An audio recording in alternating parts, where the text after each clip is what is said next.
From the moneymakers to box office bombs. This week, we'll be doing our first ever box office draft. This is the Film Angle.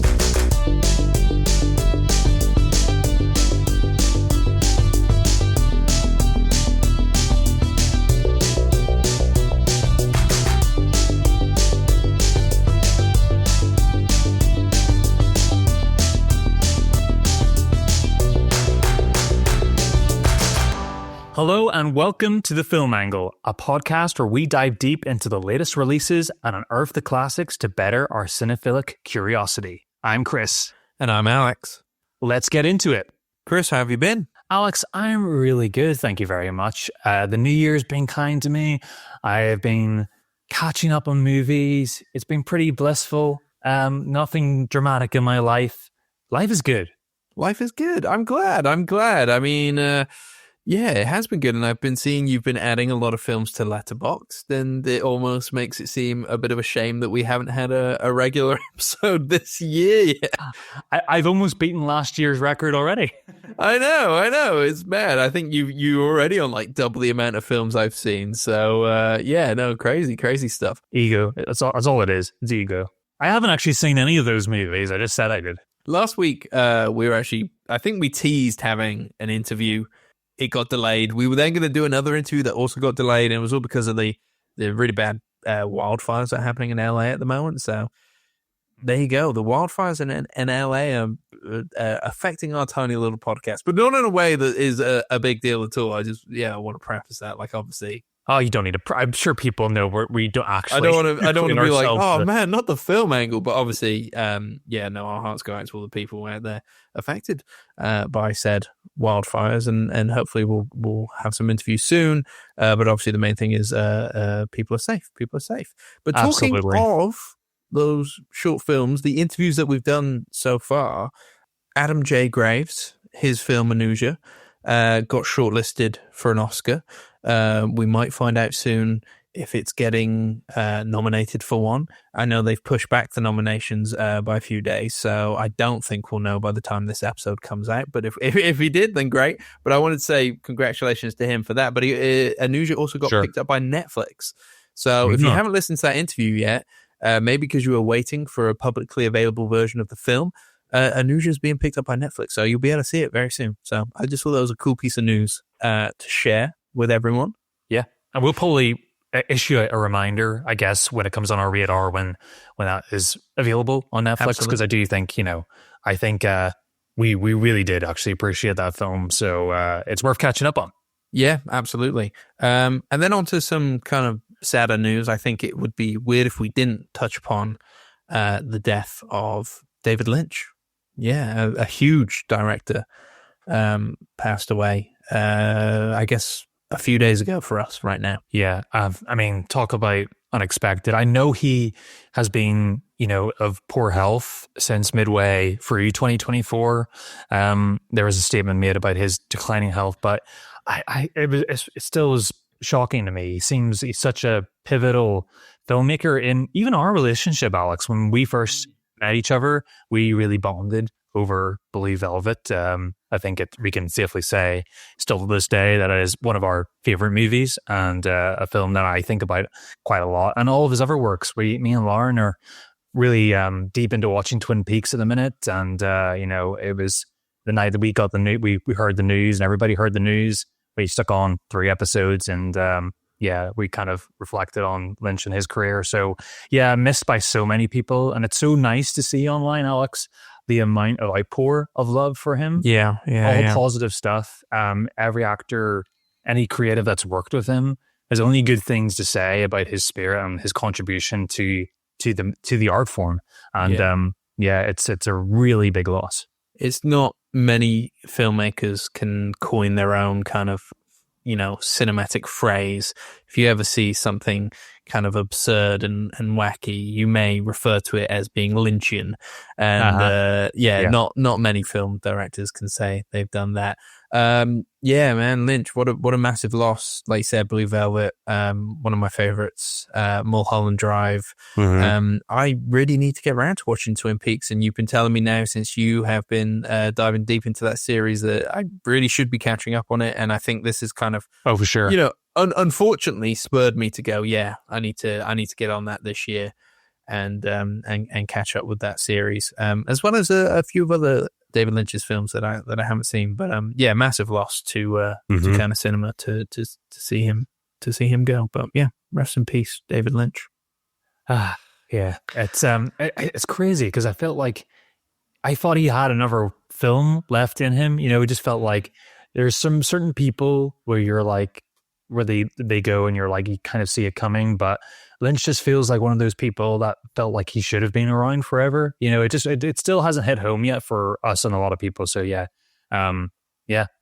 don't usually do these sort of announcements on the show, but no, felt important for us and feel like it's important to a lot of people listening as well. Yes. I mean, I think the only other person we did this for was Godard. So that just shows you. Yeah, absolutely. Chris, who didn't know who Godard was when we did that, now is like, I wish we didn't. I knew who Godard was. I'm kidding. Oh my goodness, my credentials. He's just trying to defame me every single day. That does remind me, though, that I still have the DVD box set of thank you for reminding me. Du Cinema. I thought I gave that to you, and I don't know if you snuck it back in my DVD cabinet. I didn't. I think it was on the dinner table at some point, and I may have just forgotten to pick it up. Well, if you want to complete the BFI Sight and Sound greatest films of all time, Chris, then you need to watch Histoire du Cinema. Okay, I'll get right into it. Shall we get on with what is the bulk of the episode, our main feature, something new?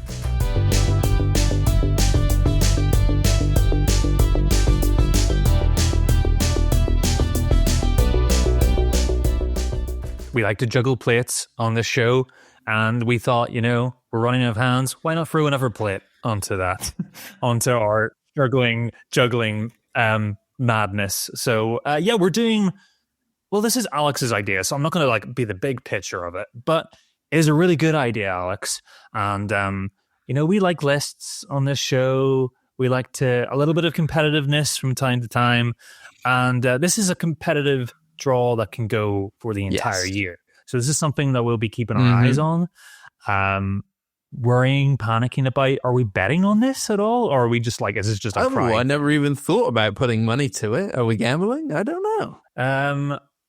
Okay. I think right. Since we're doing one of our other plates is the BFI list, right? The loser, right, has to buy the other one a copy of one BFI top 100 film Blu-ray of their choice. Okay. Yeah. No, I like that. Yeah. That? Sort of affordable. Yeah, depending on what film you pick. The Wong Kar-wai collection, please. Yeah, a singular film, Chris. A singular film. All right. Okay. Yeah. Well, that's the wager, and obviously, and we have to get into it. We are doing a box office draft. Alex, would you like to explain to everybody what the box office draft is? Yes. So, as you mentioned, today is our first ever Film Angle box office draft. We thought it'd be fun to add a game element to an episode of the podcast. Discussing upcoming films can be challenging because we're not industry insiders, we're just enthusiastic fans. But by turning it into a game, we can make it a little bit more enjoyable rather than just being like, I can't wait for the new Captain America. Are you saying that? I'm actually not saying that this year.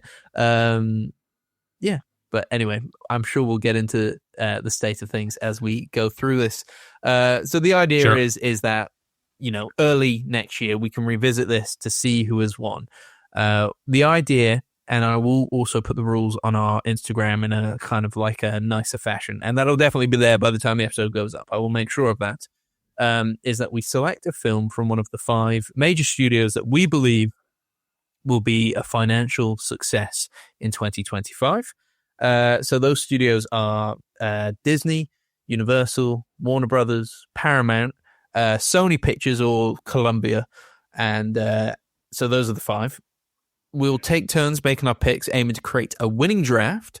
Our goal is to have a draft that generates more revenue than the other person's draft. So we're looking at box office profit, essentially. Additionally, we will also assign each other a sabotage film. One film that we think will not perform well at the box office. And that film has to have a budget of over $100 million, just in case you were going to pick some random, I don't know, Kazakhstanian film with a budget of £2,000. You can't. It has to be $100 million budget. However, as we all know, surprises can happen in the film industry, so the sabotage film could potentially backfire. So that is the risk you take when you provide me with a sabotage film and I provide you with a sabotage film. We cannot pick the same film, though, so we will be randomizing who goes first and then what studio comes next, so there could be no strategy to this.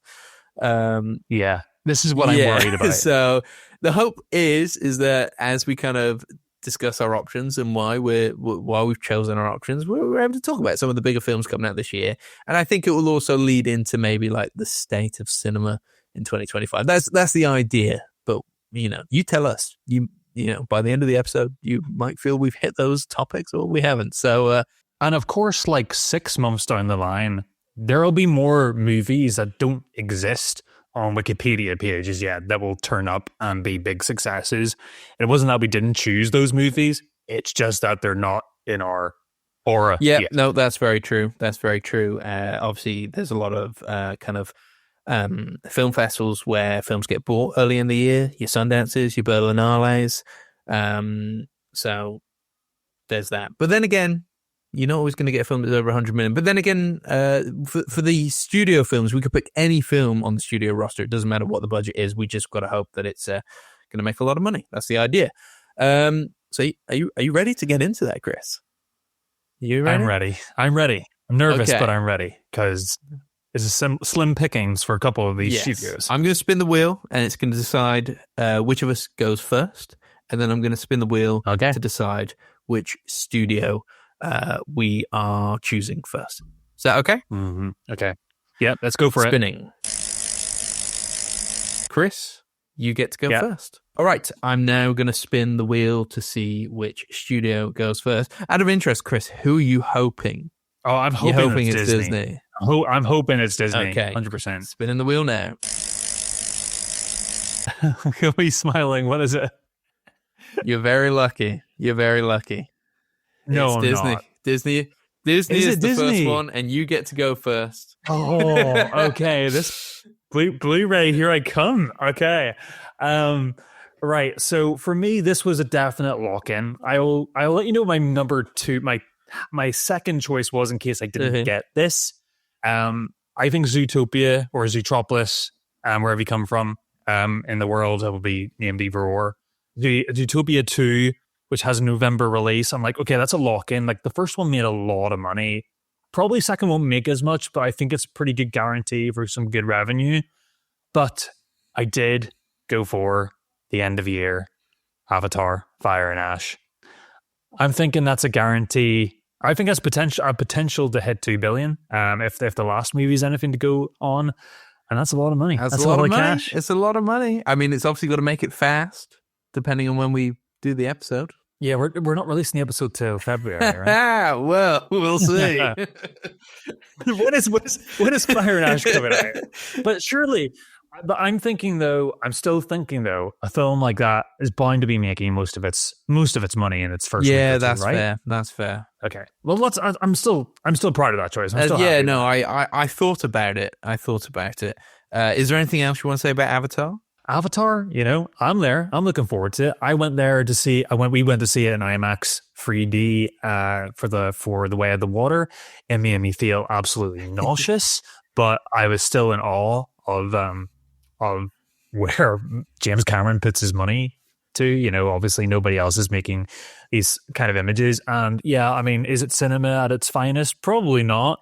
But damn, is it not a sight to behold? So Let's see how well he does it with fire this time. And fire is harder to make look good in CGI than water, I think. I've got a feeling he wouldn't release it if it wasn't ready. You know, like he's got an attention to detail in this kind of computer imagery.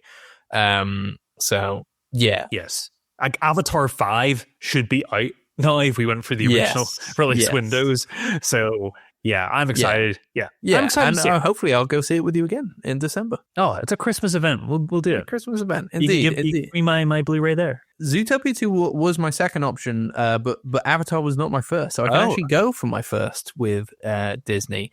And this is a film that I think is going to be very popular, mainly because, the merchandise alone, I think, is through the roof for Disney. And my option is Lilo and Stitch, which is the live-action remake of the animated film Lilo and Stitch. Now, I get it. It doesn't have like a very well-known cast or anything like that, but kids love Stitch. We grew up with Lilo and Stitch. We think it's a good film. I think if any kind of live-action Disney reboot was gonna like pique my interest just slightly, then this one's kind of got it a little bit. You know what I mean? I'm not saying I'm excited for it. I'm intrigued to see what they do with it. And the director is Dean Fleischer Camp, who directed Marcel the Shell with Shoes On. Yeah, which is a very kind of creative animated film. I love it. I'm only saying that because I haven't actually seen it, but I know you have. Yeah, I liked it a lot. It was good. So you're bringing somebody like that who might have some interesting ideas on how to take this. But at the end of the day, like Lilo and Stitch was a winner, I don't know, 20 years ago? It could be a winner again. Well, we all know that Disney let their directors do whatever they want to do, right? Look, I was so in two minds about this. I think there is a world where this can sell like gangbusters. Like, you're right. I don't know about the US, but in the UK, for some reason, the last 5 years, every little girl is walking around with Stitch something. There's a Stitch onesie, a backpack. I don't know. It suddenly had a complete resurgence over here. And I think there is a guarantee. But I think the really big factor, whether this movie does well or not, is if it's good. Yes. I can't see it being better than I love the animated film. It's one of my favorite Disney movies. I just don't see the scope for it to be anything more than like, it feels like a movie that should be on Disney Plus and not a theatrical release, as what kind of held me back a little bit. I just don't know what this movie is going to be. Yeah, I guess we haven't seen a full trailer yet, so for me it was a bigger gamble. Yeah, we've only seen teasers of Stitch doing Stitch things. I think they are going to promote this very heavily with Stitch, close to the time. So I think it's going to make a lot of money. We'll see whether my gamble of maybe something that might not make as much profit as Avatar, but does, have maybe a longer life. I don't know. Yes, because it is early in the year, isn't it? So, it is earlier in the year. So, I mean, Avatar 2 did well, but like, is it going to drop off steam every time? Like, are we going to slowly lose more and more people? I don't know. We'll see. We'll see. Cool. I'm going to spin the wheel for the next studio, which will be my first pick this time round. Oh, okay. So it is turn taking now. Okay. Yes, but we don't know what the studio is. Unless you would like to decide each time. Do you want to do the next one? And then the last three? We can flip the coin on the last three. And then it's fair. Okay. Yeah, okay. Yeah, no, I'll take that. Sure? Okay. Yeah. All right. I just thought like, wow. Go on then. You do the next. We'll take it in turns. I'll be the bigger guy. I'm not trying to have a better, but you're right. Like the final three, because you would end up having more first chances than I would. So I'm gonna say the final two are shit anyway. You screwed the pooch for yourself anyway. So, okay. Right. All right. I'm gonna spin the wheel. Universal. Okay. Universal. All right. What was my pick for Universal? Let me hear it. Yes. Brilliant. I feel like I am probably stealing what would have been your pick as well. Sure. Obviously, it took the world by storm with a massive marketing campaign and a lot of love with its second part coming out in 2025. So I have gone for Wicked Part 2, also known as Wicked for Good. Okay. Obviously, everybody loves Wicked at the moment. Like, obviously, a lot of people love it. Love the first one. I think people are quite surprised by how much they liked it. Sure. So I think there'll be an even bigger turnout for part 2 because I think word of mouth on Wicked probably helped push that one along. Yeah. But I think everybody's going to be raring to go for Wicked Part 2. So I just think that's a pretty solid bet that's going to make a very big chunk of money, I reckon. Yeah, it is like, I think Wicked Part 1 never did make the billion, did it? No, not yet, but it made big money. I reckon, yeah, I reckon it's going to amass legions of young people, like people who maybe weren't just ready to go to the cinema yet for streaming. It seems to be doing really well on its early release streaming already. So I think that is a good choice. It was my number 2 choice. Oh, interesting. So I haven't stolen your number 1. You haven't stolen my number 1. Look, you can talk about quality all you like. Wicked, maybe there's more of a chance for like we already know what the quality of that's going to be like, so that is a safe bet. But never underestimate the power of summertime dinosaurs, Alex. Oh, okay. Yes. I'm going for Jurassic World Rebirth. Yeah, okay. I can see it because obviously nearly every single Jurassic Park film has made $1 billion. So it makes sense, but we are rebooting quite fast. There's no Chris Pratt this time round. So I guess that's why it was up in the air for me. It actually didn't come up on my options until my other option was How to Train Your Dragon, the live action one, just because I think there's kids are going to go want to see that. They love the animated film. But yeah, talk to me about Jurassic World. Well, I think there's a precedent set by the previous Jurassic World movies. Obviously, Dominion came out. It was terrible. I think everybody can agree it was terrible. Would you agree, Alex? I 100% agree, but still made a lot of money. It didn't matter because people saw it anyway, and it made a lot of money. I just think people go to the cinema and they go see.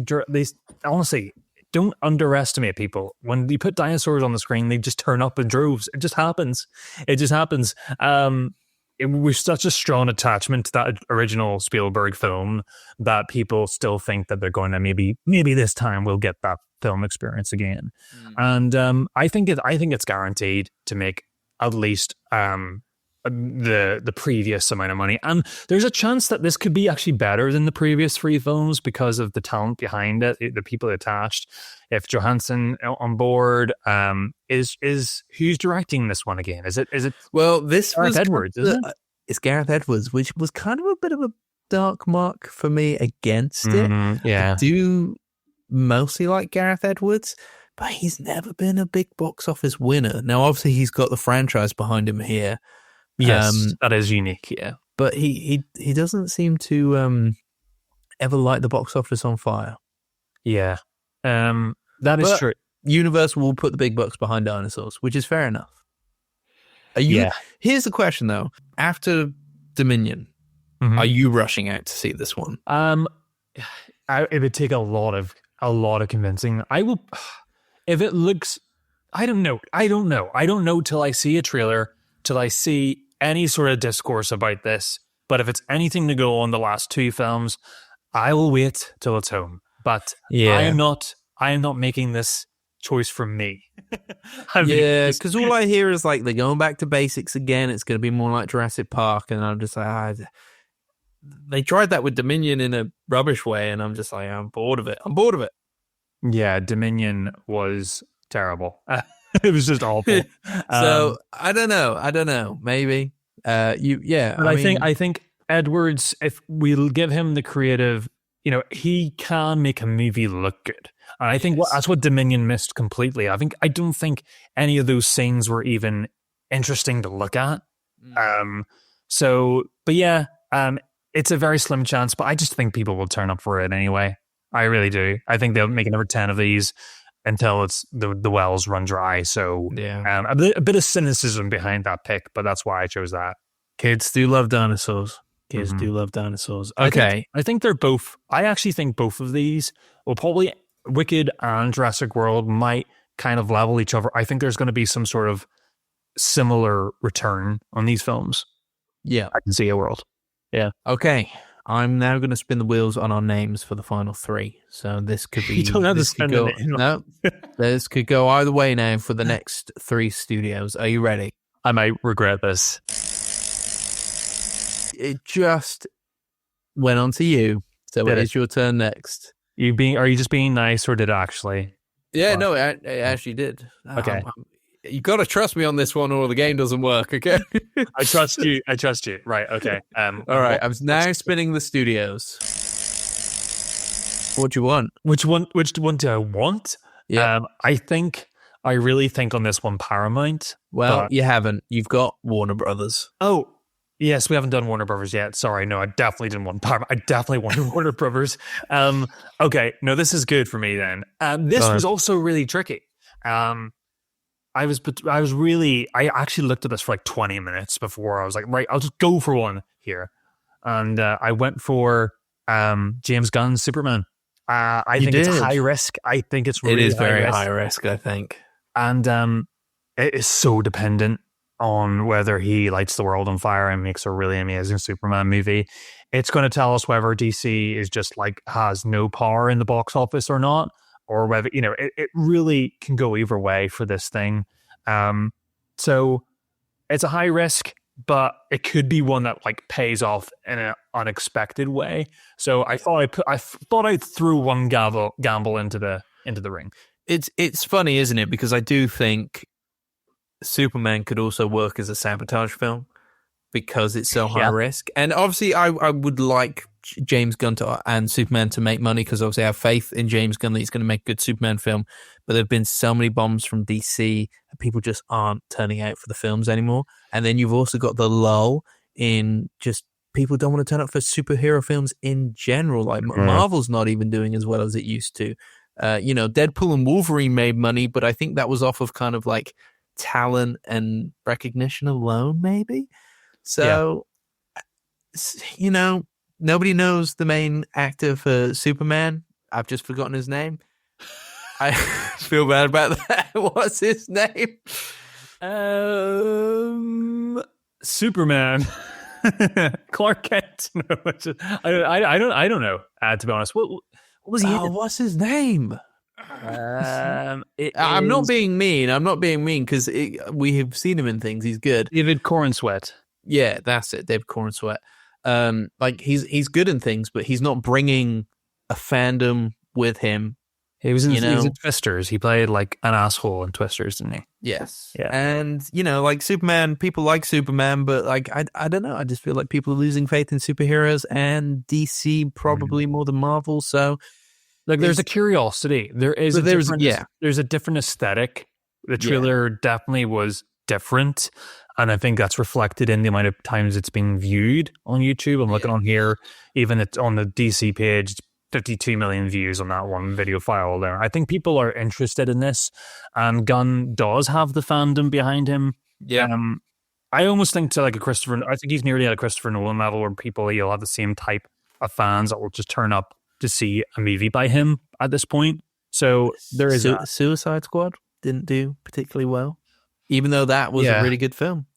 And I think there's also that element of like you're rebooting the DC films in a semi-baked way where some things are staying the same, some things aren't. I know. There's not been a lot of time. Oh man, it is a gamble, because I thought about it as well. I'll go into my option. That it is superhero films, man. I don't know what to make of them. I feel like they could all fail this year potentially, but we'll see. But yeah, Superman's the one that has the most promise in terms of like already the marketing is bigging up this idea that like this time we're doing Superman right. So we'll see how it goes, if that connects with people. Okay. So my one for Warner Brothers is actually F1. Oh, the Brad Pitt movie. The Brad Pitt movie that they've been filming for the last, it feels like 2 years during Grand Prix, with Netflix having their Grand Prix documentary. I can't remember what it's called, even though I have seen a lot of it. It's brought in a massive American audience. Drive to Survive. That's it. Drive to Survive. So Drive to Survive has brought in a massive American audience, so much so now that now there are like Formula One races in Vegas. I don't think there ever used to be. There's a lot of interest in the sport now. There's a lot of celebrity interest in the sport. And yeah, these guys are like are mega stars, and not just in America, worldwide. Sure. Does that translate to a film? I don't know, but you put Brad Pitt behind it, you put Joseph Kosinski behind it, who did the Top Gun films, and we know, or Top Gun Maverick at least, and we know how well that did. And, that promises this idea of like an adrenaline-fueled, big screen experience racing movie that's also going to feature legends like Lewis Hamilton. You know what I mean? Like the real Formula One drivers are going to be in there. It's bringing in a crowd of like people who are like semi-interested in Formula One, people who want big screen cinematic experiences, people who want to see A-listers and just like glitz and glam. And so it's actually like co-financed with Apple. And we know Apple are happy to throw money at films. And it also comes with like a built-in marketing campaign, which is there will be Formula One races throughout this year. Yeah. There will be Grand Prix. And if every Grand Prix just says like the movie's coming soon, it's going to hit a worldwide audience. Wow. It could potentially fall flat on its face. Maybe nobody wants to go see a racing movie.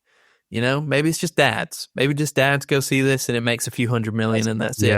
But it does, I think, have the potential to be a huge film if they get the right angle on it. So that's why I'm going for F1. Alex, it sounds like you did your research for this and you talk a pretty big game. I'm just not sure if I'm completely convinced that people are going to be the wider demographic are going to be as interested in this sort of film.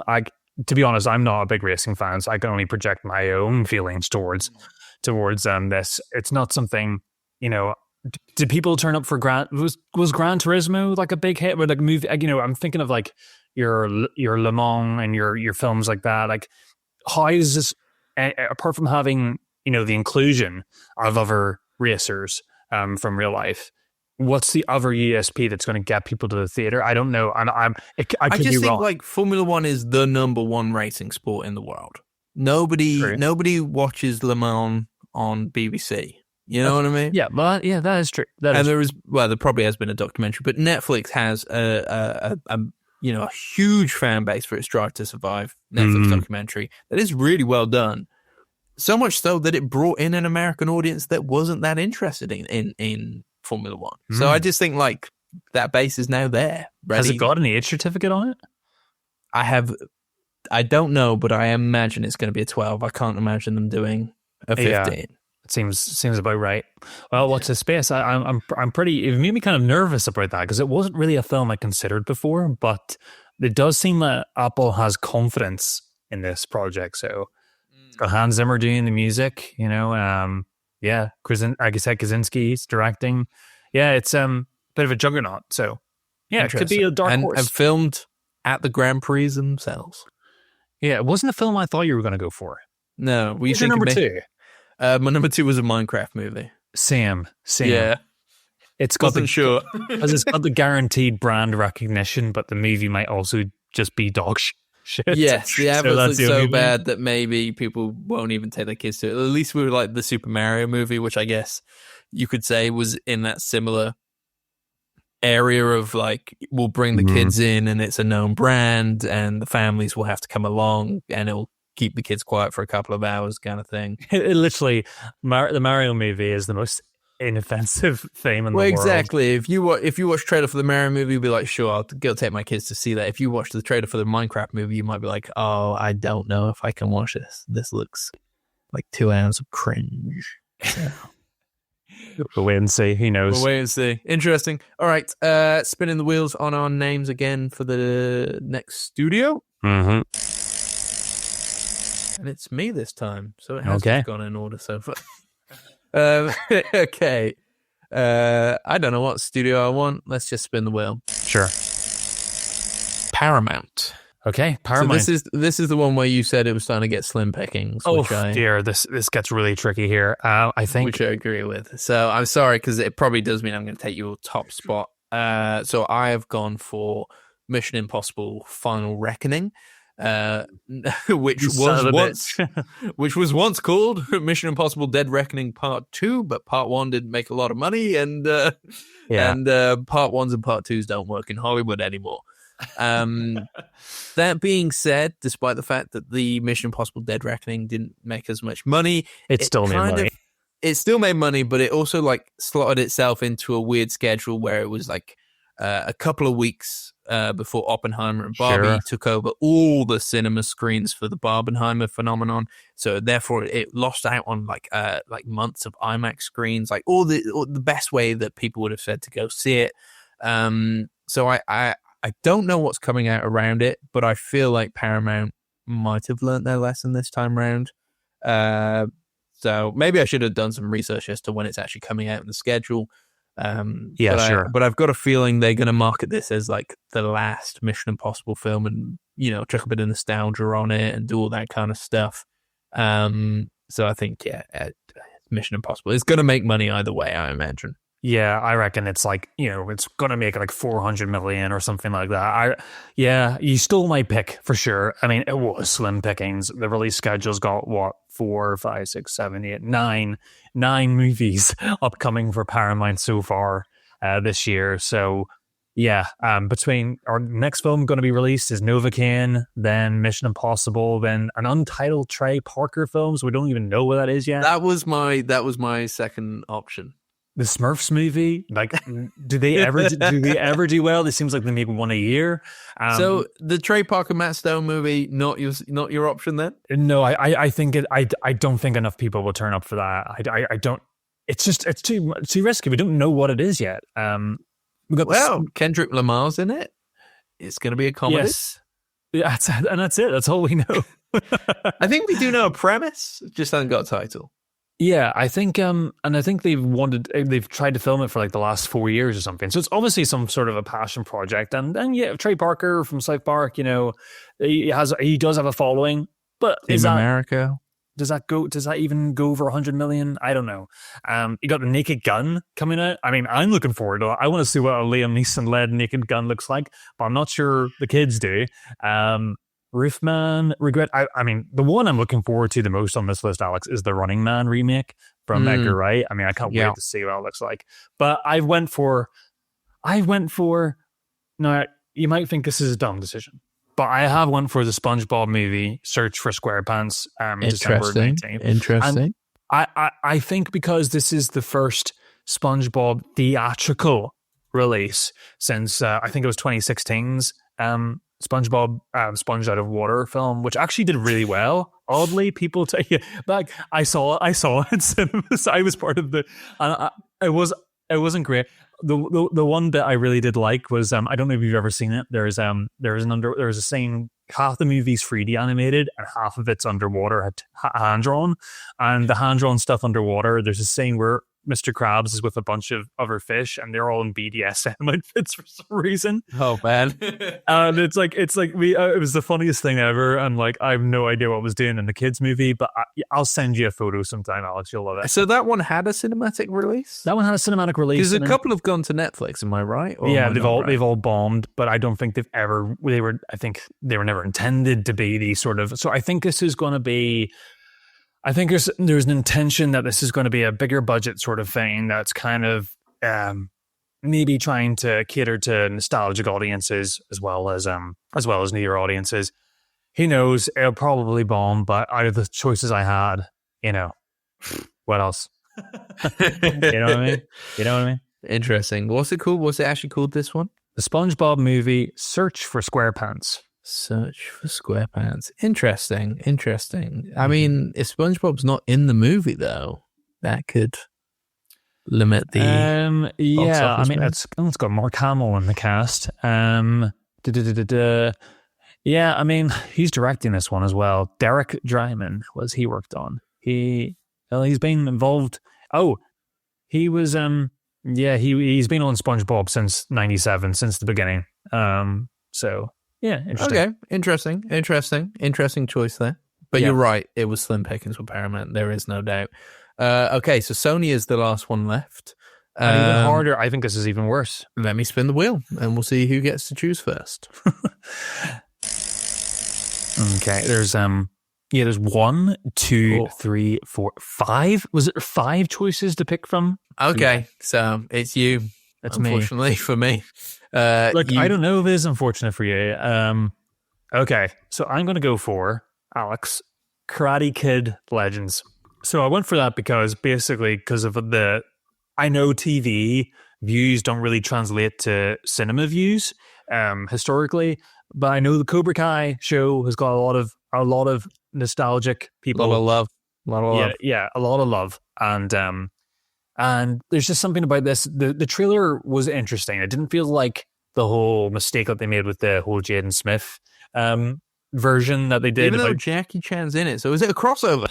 I have no idea what this is, but the kid looks pretty cool. And something that the kids weren't very in the last iteration of Karate Kid. So I don't know, like, and it seems like there seems to be a generational thing. I have met loads of like parents who have like got their kids into Cobra Kai, and it seems to have like the baton seems to have been passed successfully. But whether that's going to be successful or not, I mean, the other picks, I don't know. What was your first choice, Alex? Okay, so my first choice is 28 Years Later. Mm-hmm. My second choice, my second choice was Karate Kid Legends. So yeah, I don't know if 28 Years Later is going to... It's 18 though, that's the thing. Exactly. There is already a lot of hype for it though after that first trailer, and I just feel like people our age are going to turn up for that film. Is it going to make $1 billion? Mm-hmm. No, but I don't think there's not a lot of Sony films that do make $1 billion, and they're not releasing any Venoms this year or anything like that. But you can only assume it's going to do better than most of the films on its list. But yeah, the big question is whether it does better than Karate Kid Legends. I think it will, because there has been a trailer for Karate Kid Legends, and I just feel like it didn't have the same buzz as 28 Years Later. You're right. But is that our algorithm? Is that our algorithm that knows that we're running in those circles that will appreciate 28 years later? It could be. But you're right. I think there's with Danny Boyle and Alex Garland attached to that project. You know, I think there's at least, there's the hope of a guarantee of quality there, and the fact that they've already got scheduled a follow-up film directed by Nia DaCosta next year. Yes. Hence that there's some sort of confidence in this project. So yeah, a lot of this was flip of the coin, right? Like neither of these films I think are going to be massive by any means. It'll just be luck, sheer luck. I don't know. 28 Years Later could surprise us, I think. Well, that's that's the movie out of the two that you and I will both turn up for. Will we turn up for Karate Kid Legends? I don't know. I've not seen any of the Karate Kids. I've only seen the first, and it was years ago, and I've seen the Jaden Smith version. I thought that was terrible. So I'm not invested in the series. But I wouldn't be afraid to go give 1, 2, and 3 a go. I think my only kind of the closest thing I've seen that is like Karate Kid is the parody film Bulls of Fury, which was is that a parody of that? Is it? It's essentially it's essentially Karate Kid but with ping pong. And I used to love that film. Thought it was hilarious. I used to stay up late and watch that. 2007 that came out. Yeah, I remember it was. I'm pretty sure it's supposed to be a parody of Karate Kid. Yeah, it's a parody of that type of like Hong Kong movie, isn't it? Yes. Yeah, paintball. Yeah, I just remember like Christopher Walken with his kimono on. Yeah. Great stuff. No, I don't think that movie is good, right? No, I don't think it is. Probably not. But when 2007 and you're a young boy, it's the 13. Funniest thing in the world. Yeah, that was hilarious. Yeah. All right. Well, that finishes our studio picks. We now have our Sabotage film to give each other. Oh god! Obviously, we can't give each other the same Sabotage film, so we'll spin the wheel again. The only rule with the Sabotage film, it could be from any studio, wherever. It just had to have a budget of $100 million. So I'll spin the wheel now, and we'll see who gets to deliver the Sabotage film first. I'm still deciding in my head right now between two. I have one I want to give you, and I'm hoping you don't give it to me first. You have first choice on this one, Chris. No, I actually hope David takes the choice away from me. I'm going to tell you which two it's between now. Just add a little bit of suspense, but I have no idea. Look, I think Tron Ares is a guaranteed. I think Tron 3 is a guaranteed no winner. It might be good. Like I'm so up for a Tron movie being great. I actually like that world, and I think there is a world where we can make a really good film out of that. Is that the one you're giving me? Because I don't want to give you my thoughts until you've decided. So I'm deciding right now. Again, I'm just thinking, people didn't turn up for Blade Runner 2049. They're not turning up for Tron 3. And Disney pull out their films very quickly. And my other choice is another Disney film. I think I'm going to go for Snow White. I'm going to go for Snow White. I think it's going to perform. I don't think the movie... I don't have a lot of faith that the movie's going to be great. As much as I love Rachel Ziegler, there's so much bad faith around that film. But do the audiences going to see Snow White really care? That's what remains to be seen. But if it does badly, I can see Disney pulling it out a week after release and then putting it on Disney Plus in like a couple of weeks afterwards. So that's the narrative I'm going to go with, and I'm going to go for Snow White. I think that's a pretty devastating one to have. I think you're right. The Disney live action reboots have been like slowly making less and less money. You add in the kind of culture war shit that's been going on around. Sure. Snow White, which is only going to be exaggerated now that the US has Trump in power. I just feel like, you can already see TikTok and stuff pandering to him. I feel like they're going to increase the kind of rage bait, culture war stuff. So yeah, I feel like unfortunately Snow White is probably gonna bomb. So that was a pretty devastating one. It was one of those things. Is like when the trailer came out, I was like, oh, please just be good, so that like they can be wrong. And then when I saw the trailer wasn't good, I was like, ah, shit. It's like it's got everything against it now. Yeah, it really does, and it's a shame. Like you said, I like Rachel Zegler, and obviously, I think she was attached to this in like her very kind of early. It was very much like after West Side Story. I think she got almost immediately attached to this. Yeah. And it was like a long time ago now. Yeah, it's a shame because it was a long time ago. It keeps getting delayed. Yeah, I don't know. Shame for her, I think, to have to go through this at such a young age. But there you go. Hopefully she can bounce back from it. She's already been in quite a few good other films. So, we'll see how it goes. With Tron, for me, like, that is something that could easily bomb. But also, I just feel like, why are Disney bringing it back now? They must have a good idea. They must have a good story. Something they think is going to work. Because I just don't see why else you would bring it back after the last one didn't do well. They must have something in mind. But you like to think. You like to think. You'd like to think. Will they surprise us? I don't know. They have potentially. They might. We'll see how it goes. None of those were in my choices, though. No. So my Sabotage film for you, and I really feel bad about giving you this one because I'm actually rooting for the film to do well.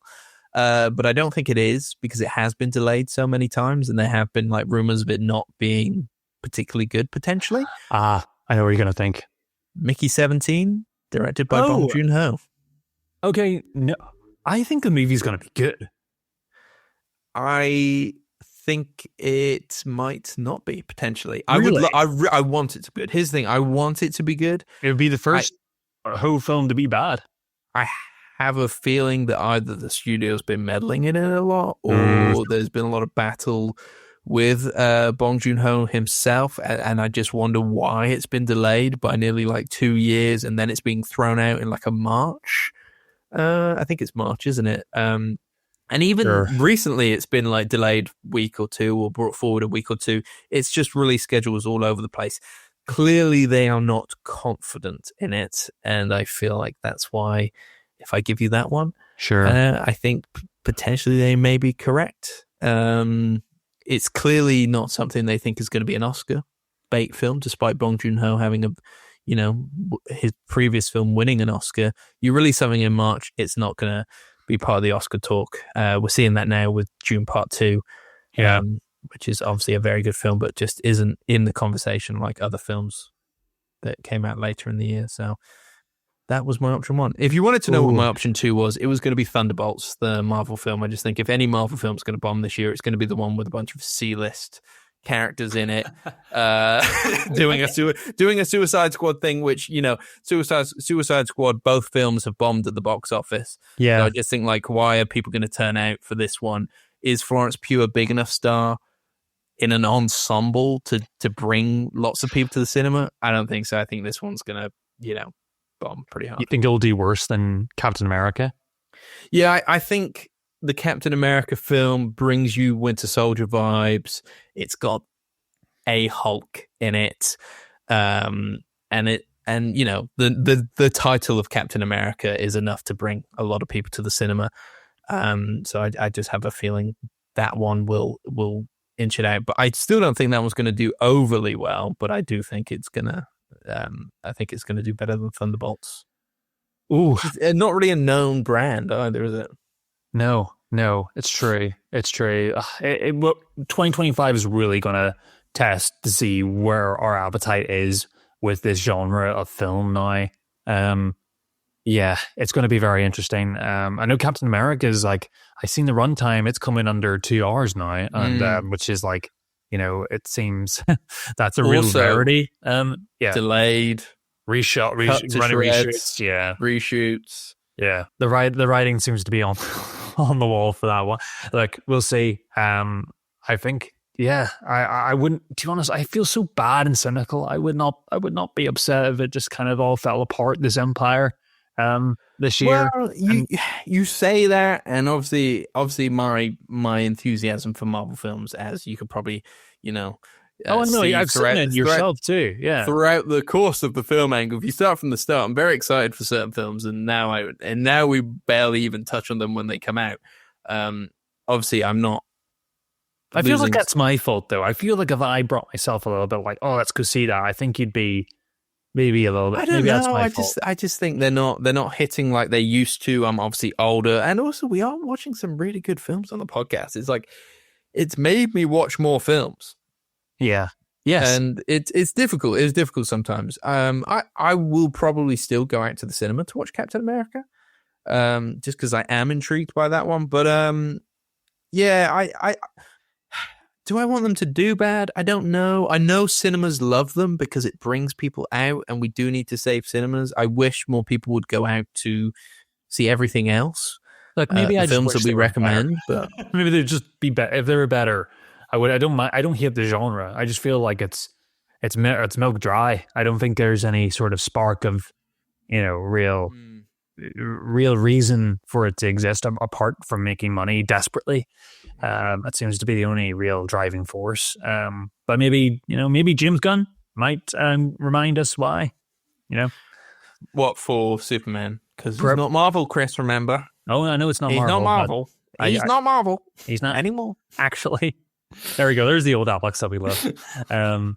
No, yeah. So I feel like I don't know who's going to win this one. I thought I was more confident at the beginning, but who knows? Who knows? He knows our audience's taste lane. It could go anywhere. So I hope the best for you. The only thing about the Sabotage pick is that your Mickey 17 budget is 150 mil and Snow White is 100 million more than that. So hopefully that gives me a little bit of room to play with there.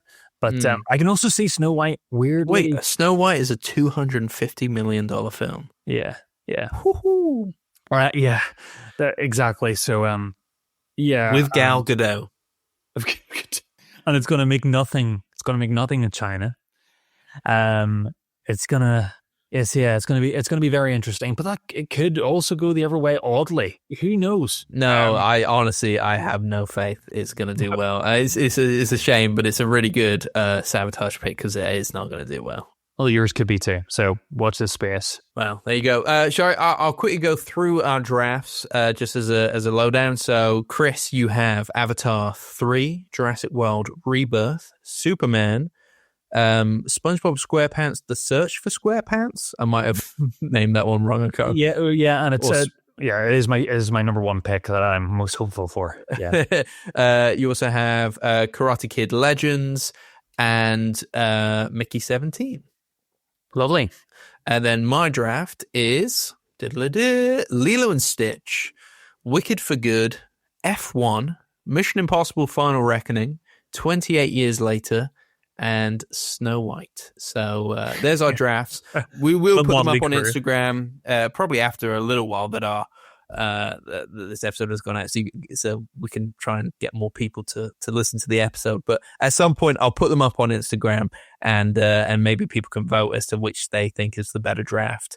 One of us will be losing, I don't know, probably £25 on a Criterion BFI Blu-ray at some point in early 2026. Sabotage. But yeah.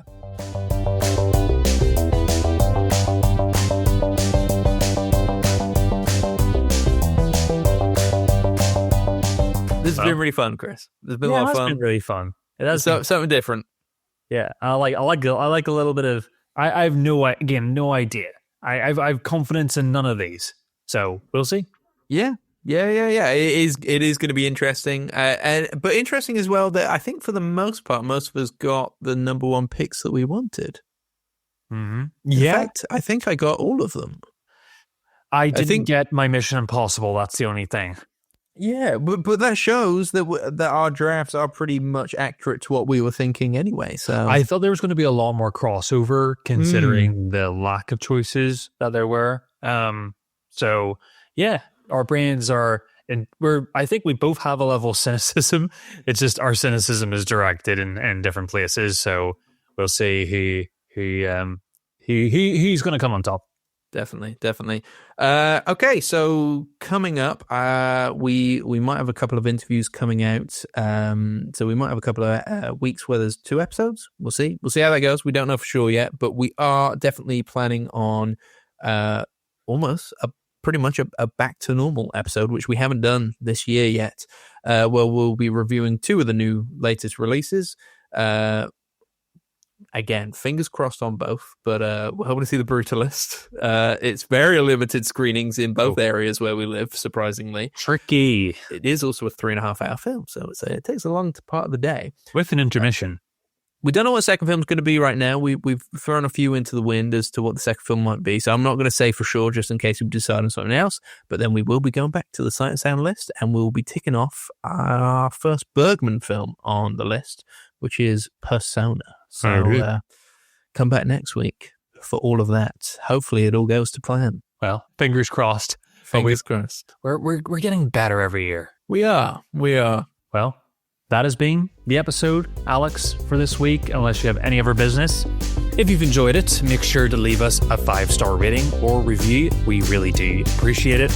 If you'd like to keep up to date with us, make sure to follow us on Instagram and TikTok at The Film Angle. We also have the Film Angle playlist, so if you want to listen to what we listen to, you can find that in the show notes. Be sure to catch us next week for more cinematic discussions. Goodbye. See you, Alex. Bye.